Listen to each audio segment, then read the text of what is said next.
Alors que le monde l'accusa, elle donna naissance à Issa alayhi salam. Voici l'histoire de Mariam et de la naissance du prophète Issa alayhi salam. Mariam, que Allah soit satisfait d'elle.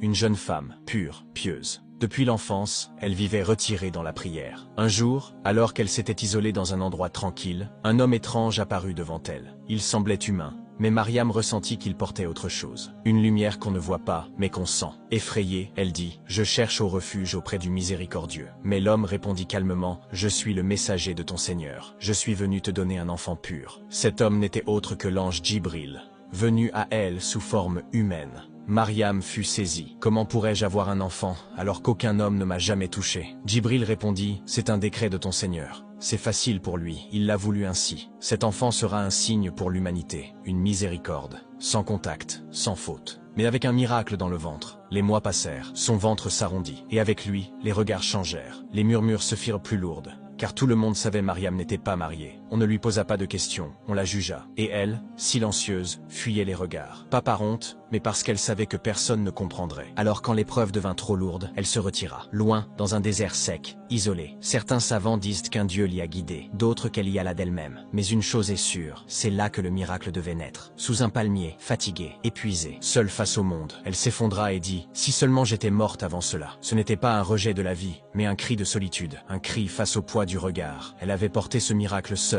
et maintenant, elle allait devoir l'expliquer à des cœurs fermés. Mais Dieu ne l'avait pas abandonnée. Et une voix descendit dans son cœur. « Ne t'attriste pas, un ruisseau coule à tes pieds. Secoue le tronc du palmier et il laissera tomber des dattes fraîches. Mange, bois, apaise-toi. Et si on t'interroge, dis que tu jeûnes en silence pour Dieu. » Et c'est là, dans ce désert oublié des hommes, que Issa, dit Jésus, vint au monde. Pas dans une maison, pas dans un palais, mais dans le silence du sable et sous le regard du ciel. Puis elle prit son enfant dans les bras et revint. En la voyant, les gens furent choqués. Certains disaient « Est-ce vraiment elle ?» D'autres murmuraient « Comment une femme pieuse, célibataire, peut-elle avoir un enfant ?» Et quand elle entra dans la ville, les regards se firent tranchants. Les voix l'entourèrent. « Oh Mariam, tu viens d'une famille droite. Qu'as-tu fait ?» Mais elle ne répondit pas. Elle montra simplement l'enfant du doigt. Et là, le silence fut traversé par une voix qui ne venait pas de Mariam, mais du nouveau-né. « Je suis le serviteur de Dieu. Il m'a donné le livre. Il m'a fait prophète et il m'a béni, où que je sois. » Ce jour-là, ce n'est pas Mariam qui répondit. C'est un nouveau-né. Et son cri n'était pas un pleur, mais une vérité, assez forte pour faire taire le monde entier.